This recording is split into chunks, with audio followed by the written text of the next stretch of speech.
참 힘들었던 2024년인데요. 그래도 폐장날은 우리를 웃게 해줄 수 있을까요? 일단 코스닥이 1% 후반의 상승 보여주고 있고요.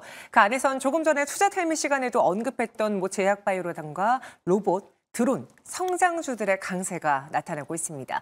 원달러 환율만 조금 안정된다면 우리 시장에서 저평가라든가 성장에 대한 기대를 갖고 있는 종목들이 지수를 이처럼 끌어올려줄 수 있는데 아쉬운 한 해로 마무리가 될 것 같긴 하네요.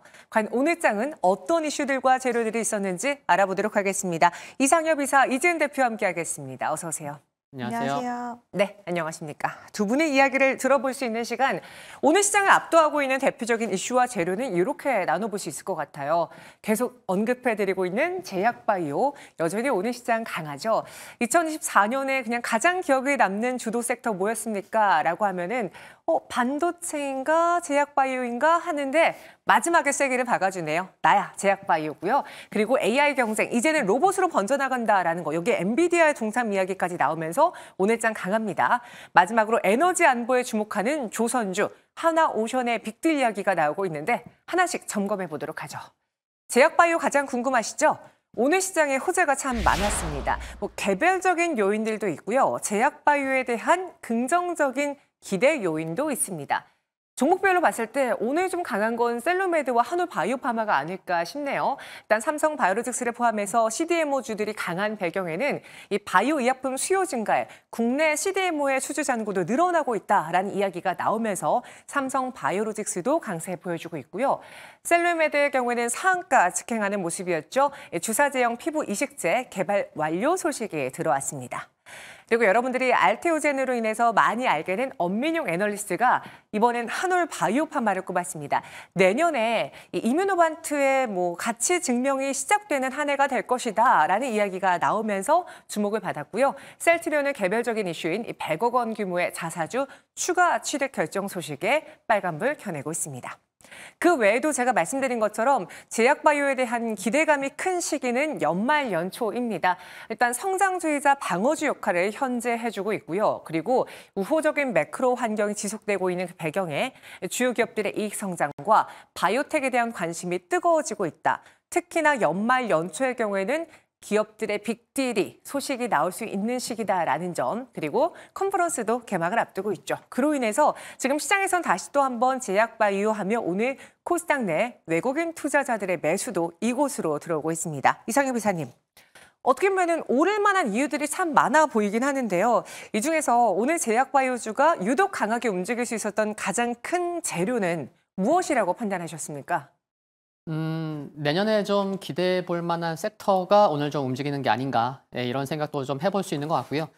연초에 이제 첫 거래일도 중요한데, 올해는 좀 시장이 많이 어려웠고 상대적으로 더 어려웠던 부분이 있었기 때문에 내년에 이제 1월 첫 거래일도 중요하겠지만 폐장 거래일이 좀 더 중요한 게 아닌가 그런 생각을 갖고 있었는데, 그래도 좀 볼만한 그런 이제 바이오 정말 많은 기업들이 상승하고 있는 게 그런 의미가 있는 게 아닌가라는 생각이 들고, 또 한 가지는 오늘이 이제 마지막 거래일이죠. 그래서 12월에 월봉을 캔들을 이제 만드는, 또 이제 매드되는 날이기도 하고, 또 2024년 일봉, 주봉, 월봉, 연봉의 이제 끝을 마무리하는 날이기 때문에 굉장히 중요하거든요. 근데 그런 날에 바이오가 좀 그 상승의 중심이 있다는 거, 그럼 내년에도 좀 기대감을 좀 가져볼 수 있게 하는 게 아닌가라는 생각 해볼 수 있겠고, 또 내년에 IPO 기업들도 좀 볼만한 기업들이 한 4개 이상 상장을 합니다. 그래서 동국생명과학, 또 오른테라퓨티 등 개인적으로는 오른쪽 그쪽 이제 관심을 갖고 있는데, 그래서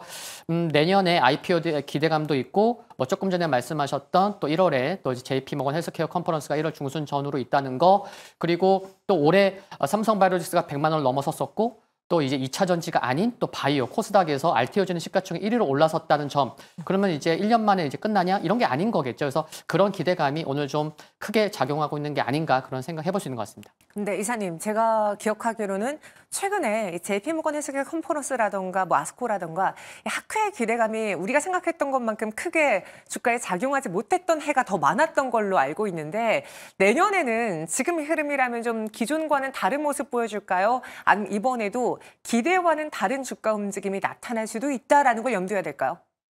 좀 비슷하게 흘러가지 않을까. 네, 그런 생각 해볼 수 있는 것 같습니다. 그래서 항상 그 전에 큰 이벤트가 있으면은 그 전에 좀 기대감을 좀 가질 수 있는 종목군들, 뭐 뉴스만 검색해봐도 알 수 있죠. 뭐 참여하는 기업들, 또 그런 기업들이 좀 상대적으로 강할 수 있겠고, 정말 진검승부는 이제 JP모건 헬스케어 컨퍼런스 끝나고 네. 이제 수급이나 뭐 펀더멘탈로도 좀 관심이 필요한 것 같습니다.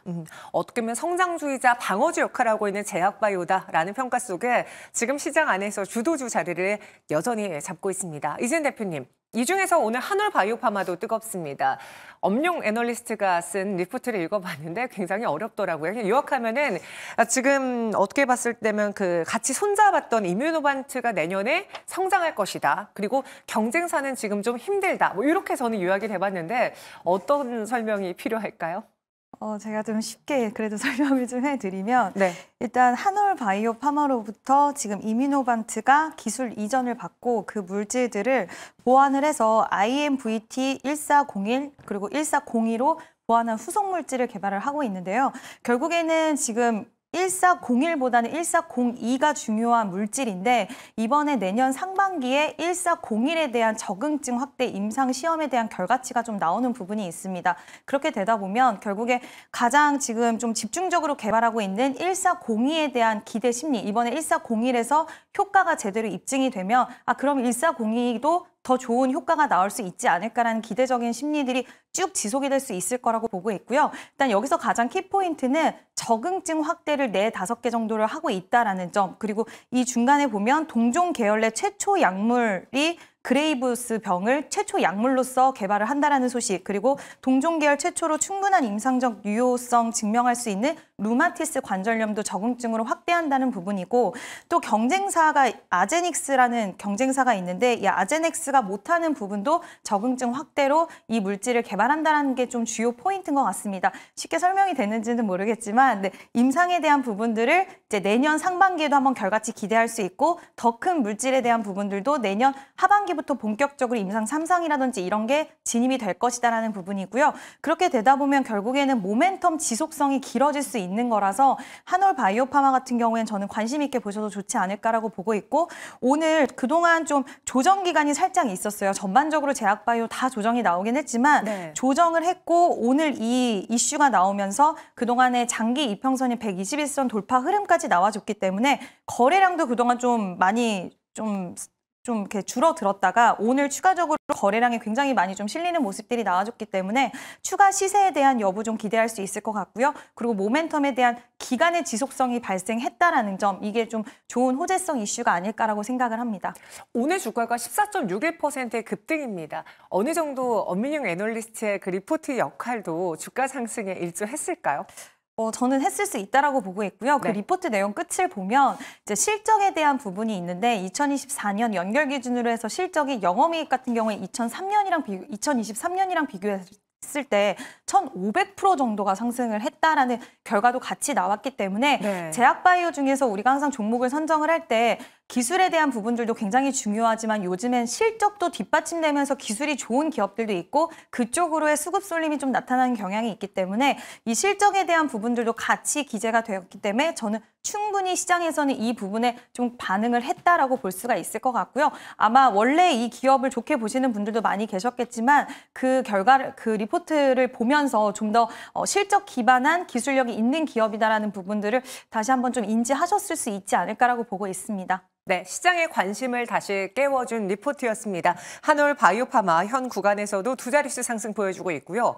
그보다 더 크게 올라서 지금 거래가 좀 멈춰져 있는 종목이 있죠. 셀루메드입니다. 주사제형 피부 이식제 개발 소식에 상한가에 돌입을 했고 현재는 2,540원에서 멈춰져 있습니다. 이상일 비사님, 생각보다 강한 흐름인 것 같아요. 지금까지도 상한가가 풀리지 않고 있는데 이 개발 완료 소식이 어떻게 주가에 영향을 미치는 건지, 지금 시장에서 몰랐던 걸 알게 된 뉴스입니까? 아니면 알고 있었던 거였는데 우리가 그를 실현할 수 있는 단초들이 하나씩 보여지게 오늘 상한가 간 겁니까? 네, 후자인 거죠. 네. 네, 후자인 거죠. 많은 분들 이제 매매 보시면 아시겠지만 지금 상한가 안착된 게 장 시작하고 10분이 안 된 8분 만에 이제 안착을 했습니다. 그 말은 뭐냐면은 뭐 좋은 내용도 나왔지만 시장에서 오늘 나온 내용을, 이 모멘텀을 기다리고 있었구나 그렇기 때문에 이제 한 10분 만에 이제 상한가를 간 거라고 알 수가 있고 이 내용이 뭐였냐면은 지난 좀 9월 달에 주가가 뭐 한 1,500원, 1,600원에서 4,000원 넘어가는 한 2배 이상의 상승이 나올 때 그때 좀 크게 작용했었던 모멘텀이었던 거죠. 그래서 이르면 뭐 연말이나 뭐 내년 초라는 이제 얘기가 있었는데 오늘 나온 겁니다. 그래서 정말 이렇게 마지막 거래일에 나와서 오늘 좀 강한 모습을 보인 거고 중요한 거는 이제 뭐 관절 주사 뭐 최근에 뭐 맞으시는 분들도 많으시겠지만 뭐 관절 주사 뭐 간단한 시술, 그러니까 뭐 비뇨기과나 이제 뭐 산부인과의 뭐 미용 분야에서도 적응증이 확대될 수 있는 거이기 때문에 특히나 미용 쪽 관련돼서 좀 기대감이 클 수 있는 내용이 있기 때문에 좀 부각받는다고 생각을 해볼 수가 있을 것 같고 그래서 좀 이렇게 기사 보시면은 이제 앞으로 이제 매출이 좀 가시적으로 잡힐 수 있을 거다. 우리 그동안 이제 기다려 왔기 때문에 이제 공격적 영업을 할 거다라고는 하는데 제약바에 이제 앞으로 공격적 영업을 할 거고 매출이 가시화될 거다. 이런 문장 표현은 정말 어떻게 보면 좋게 볼 수도 있겠지만 좀 약간 상투적인 표현인 거거든요. 그래서 지금 1차 목표가로는 한 3,000원 정도 볼 수 있겠지만 얼마나 공격적인 영업을 해서 얼마나 진짜 빠르게 매출의 가시화될지 여부는 그게 굉장히 중요한 것 같습니다. 그래서 그 이후는 좀 뭐 트레이딩 관점에서 좀 봐야 될 것 같고 그래서 단기적으로는 부각받을 내용이었고 그래서 그 이후 3,000원부터는 좀 진검승부는 실질적인 숫자가 좀 찍혀야 되지 않을까 그런 생각입니다. 그럼 여기서 셀러메드의 주가 방향은 어떻게 보십니까?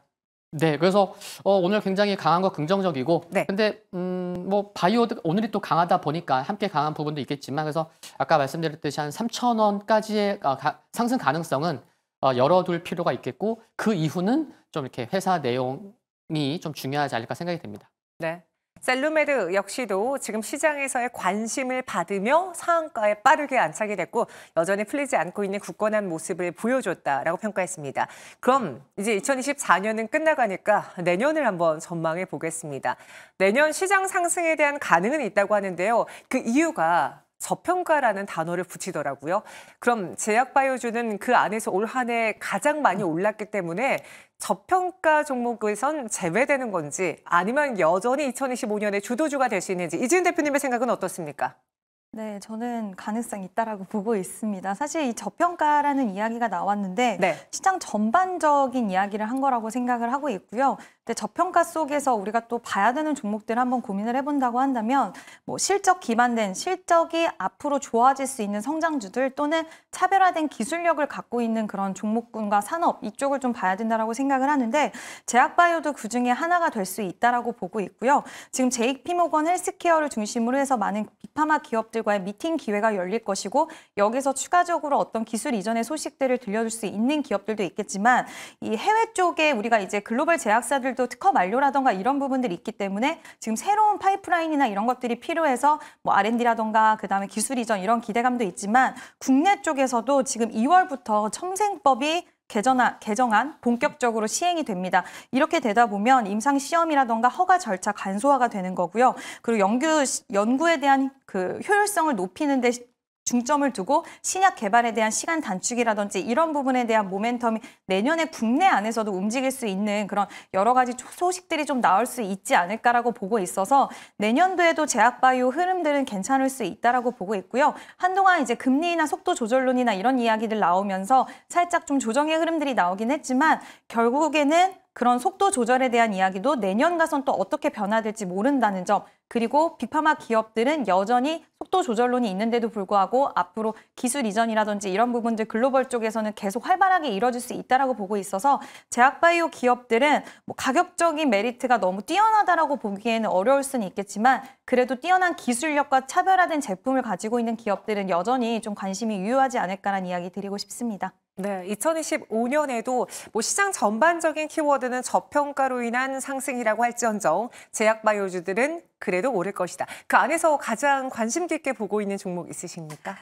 저는 리가캠 바이오를 가장 좀 관심 있게 보고 있는데요. 네. 글로벌 신약 트렌드에 사실 ADC라는 그 중심이 굉장히 아직까지는 유효하다라고 보고 있고 또 차별화된 부분들도 같이 갖고 있는 기업이라고 생각이 들고요. 이번에 JP모건 헬스케어에 대한 참여를 하는 기업이기도 하지만 여기서 새롭게 또 빅파마들의 이런 미팅을 통해서 또 좋은 소식들을 전달해 줄 수 있는 가능성 충분히 있다라고 생각을 하고 있고 2024년에 이미 기술 이전에 대한 그런 결과치를 일본 쪽의 기업과 함께 보여줬기 때문에 그게 내년에도 또 신규에 대한 또 기술 이전에 대한 모멘텀 가지고 올 수 있는 가능성이 있는, 그러니까 해본 기업이 또 더 잘한다는 이야기가 있는 것처럼 이 기업은 기술 이전을 꾸준히 해왔던 기업이라서 2025년에도 좀 기대해 볼 수 있지 않을까라고 보고 있고요.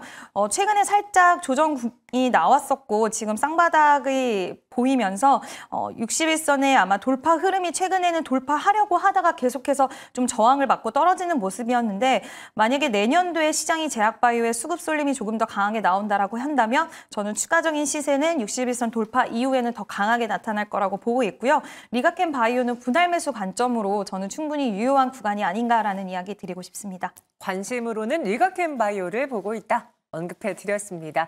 이번에는 에너지 안보에 주목하는 조선으로 한번 가볼게요.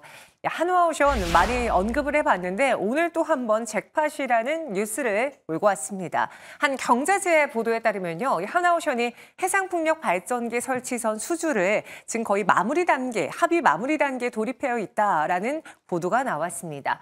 한화오션 등 국내 조선사 두 곳이 7천억 원대, 그래서 총 1조 4천억 원대의 수지 합의가 마무리가 되고 있는 거고요. 15메가와트급 해상풍력 발전기를 설치할 수 있는 대형 WTIV 두 척을 수주한 거라고 합니다. 이 해상풍력 발전기 설치선이 무엇일까 하고 봤더니 최근에 해상풍력 시장이 점점 커지고 있잖아요. 그 안에서 이 풍력을 설치하기 위해 대형 발전기를 바다로 운반해 설치하는 특수 선반이라고 하고요. 지금 이 해상풍력 시장이 커짐으로 인해서 같이 갈 수밖에 없는 특수선이라고 합니다. 근데 이게 국내에는 대형 WTIV가 없어서 기존의 중국이라던가 유럽 시장에 이 파일을 뺏기면 어떡하지? 우리가 뒤처지면 어떡하지라고 걱정을 했는데 그 물꼬를 틀었다. 그 점에서 많은 분들이 주목을 하고 있습니다. 그 외에 최근 조선 빅3, 3사의 수주 잔고가 증가하고 있다는 건 우리가 여러 번 언급해서 알고 있고요. 여기에 미국의 트럼프 당선인의 입김까지 더해지면서 조선주가 최근 시장 하락에도 불구하고 모범생처럼 좋은 성적을 보였습니다. 근데 여기에 이 해상풍력 이야기가 나오니까 조금 더 파고 들어봐야겠어요. 이상희 비사님. 그간 저희가 수주 이야기할 때 친환경선 하면서 LNG선 이야기를 많이 했거든요. 근데 이번에는 해상풍력 발전기 설치선이라고 합니다. 어떤 내용의 합의일까요?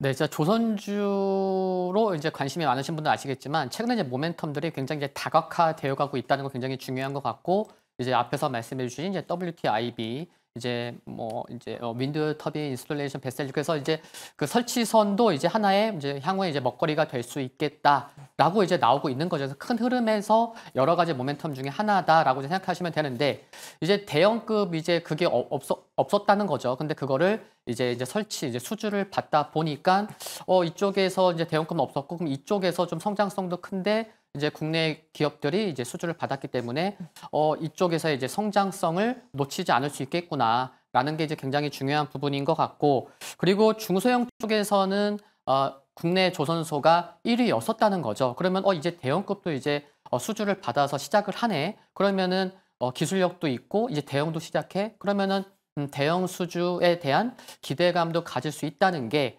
정말 중장기 모멘텀으로 꾸준히 관심이 필요한 조선주에 있어서 하나의 또 플러스 알파 모멘텀이 될 수 있는 게 아닌가. 물론 단기적으로는 좀 많이 오르는 기업들도 많겠지만 네. 이 부분이 좀 중장기적으로 좀 봐야 될 내용인 것 같습니다. 조선 안에서도 모멘텀이 다양해지고 있다고 말씀해 주셨는데요. 이재훈 대표님, 국내에선 이 대형 WTIV가 없다라고 들었습니다. 그럼 이 시장 안에서 우리의 기술력도 적은 겁니까? 아니면 기술력은 있는데 대형 선박만 없는 겁니까?